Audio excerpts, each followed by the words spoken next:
वाला आल मोहम्मद बेदद कुल्ले ज़र्रतिन मिआत अल्फ अल्फ अल्फ मर्रतिन व बारिक वसल्लम। ग्रामी कदर हज़रात, आज की ये वीडियो बानिए चूरा शरीफ हजूर ख्वाजा बाबा जी नूर मोहम्मद तराही चुराही अल मरूफ बाबा जी जियो साहब रहमतुल्लाह अलैह के सिलसिले में हमने बनाई है। ये आज इसका हिस्सा सोएम आपकी खिदमत में पेश कर रहे हैं। ग्रामी कदर हज़रात, गुज़श्ता वीडियो में हमने मुख्तसर तारफ़ बाबा जी नूर मोहम्मद रहमतुल्लाह अलैह का आपकी खिदमत में पेश किया। तो आज इस अल्लाह के वली के हाथों जो करामात ज़ाहिर हुई उनका हम जिक्र खैर करेंगे। तो आइए अपनी इस वीडियो की जानिब बढ़ते हैं और अल्लाह तबारक व तआला के इस पाक वली की करामात का जिक्र करते हैं। नकल है कि एक मरतबा हज़रत बाबा जियो सरकार रहमतुल्लाह अलैह को उलमा तरा ने एक मसला शरई में मुनसफ करार देकर आपके पास हाजिर हुए। उन दिनों में हज़रत बाबा जियो साहब की खिदमत मुबारक में एक मौलवी साहब जिनका इसमें ग्रामी शराफत था, वो वास्ता तलीम इल्मा फ़िक़्ह व हदीस व तफसीर वगैरह के लिए हाजिर था, यानी कि आपके पास वो तलीम हासिल करता था और दरवेशों को तलीम भी करते थे। वो भी इस मजमा उलमा में तहकीकी मसला पर गुफ्तगू करने लगा।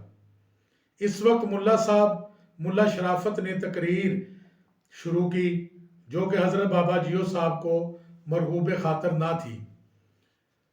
बाबा जियो साहब ने बड़े तहम्मुल से फरमाया कि मुल्ला शराफत, तुम्हें समझ नहीं आती, चुप हो जाओ। खुदा की कुदरत से मुल्ला शराफत इल्म से मुतलक बेबहरा हो गए और जुबान तकरीर भी बंद हो गई। जो तालिब इल्म आपसे तलीम पाते थे सब हैरान रह गए और थोड़े रोज इंतजार करके रुखसत हो गए।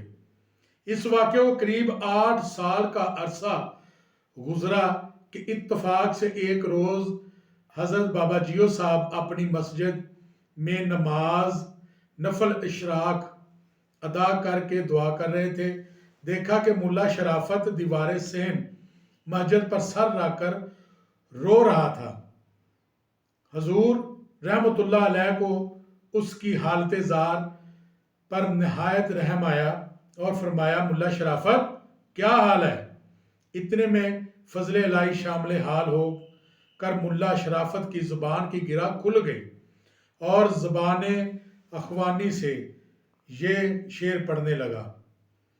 हजरत बाबा जियो साहब रहमतुल्लाह अलैह ने बुलाकर अपने गले से लगाया और दुआ फरमाई और दरियाफ्ते हाल फरमाया। मुल्ला साहब शराफत ने अर्ज की कि हजरत एक हरफ इल्म भी याद नहीं रहा, यहां तक कि नमाज सही पढ़ी नहीं जाती। दुआए खैर फरमाएं कि अल्लाह ताला मुझे इल्म नाफा दोबारा नसीब करे।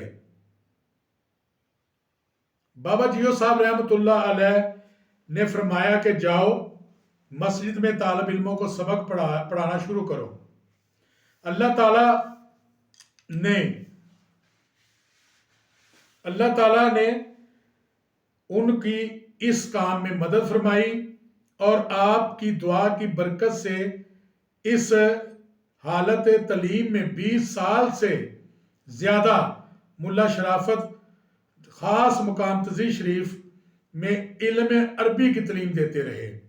सुबहान अल्लाह, निगाहे वली में वो तासीर देखी, बदलती हजारों की तकदीर देखी। ग्रामी कदर हज़रात, जनाब बाबा जी जियो सरकार की एक और करामत आपकी खिदमत में पेश करता हूं। बाबा जी सरकार एक मरतबा मुकामे मौजा लिहाज में जो कि ऐन वस्त मुल्क तरा में है تشریف لے گئے۔ باشندگان وہ آپ کی خدمت عالیہ میں عرض کرنے لگے کہ ہمارے موضع کا پانی نہایت دور سے آتا ہے اور ہم لوگوں کو سخت تکلیف ہے، کیونکہ آبادی موضع باللحاظ برسر کو واقع ہے اور پانی نشیب کی طرف 1 میل سے زیادہ دور ہے، اس لیے تکلیف ہے۔ برائے خدا ہمارے حال پر رحم فرمائیں اور درگاہ الہی میں ہمارے حق میں دعا کریں کہ اللہ تعالیٰ کہیں نزدیک سے ہم کو پانی کی سبیل کر دے۔ حضور نے فرمایا کہ اچھا، آج ہم استخارہ کریں گے اور تم لوگ بھی استخارہ کرو، جو کچھ خدا تعالیٰ کی طرف سے ہم کو حکم ہوگا اس پر عمل کریں گے۔ گرامی قدر حضرات، ان احباب نے بھی استخارہ کیا اور صبح سرکار کی بارگاہ میں عرض کرنے لگے کہ ہمیں تو آپ کی طرف ہی اشارہ ہوا ہے کہ آپ سے ہی اللہ پاک کو اس کا حل نکالیں گے۔ تو حضرت صاحب نے بھی فرمایا کہ ٹھیک ہے، مجھے بھی اشارہ ہوا ہے، چلو میرے ساتھ۔ گرامی قدر حضرات، جناب بابا جیو سرکار رحمت اللہ علیہ ان باشندوں کو لے کر پہاڑ کی طرف جو آبادی تھی اس طرف چلے گئے اور تھوڑی دور گئے تھے کہ آپ ایک جگہ پہ رک گئے اور ایک کئی پکڑی اور اس سے ایک جگہ کو کھودنا شروع کیا۔ وہاں سے ایک پتھر پہ 3 ضربیں لگائیں، بسم اللہ الرحمن الرحیم پڑھتے اور ساتھ ہی ضرب لگاتے۔ گرامی قدر حضرات، اس ویڈیو کا اگلا حصہ جلد لے کے آپ کی خدمت میں حاضر ہوں گے۔ اللہ پاک سے دعا ہے کہ اللہ پاک ہم سب کا خاتمہ بالایمان فرمائے اور اولیاء کرام نے جو ہمیں تعلیمات دی ہیں اس پہ عمل کرنے کی توفیق عطا فرمائے۔ امت محمدیہ خاص طور پہ فلسطین اور کشمیر کے مسلمانوں کی مدد فرمائے۔ آمین ثم آمین۔ السلام علیکم ورحمۃ اللہ وبرکاتہ۔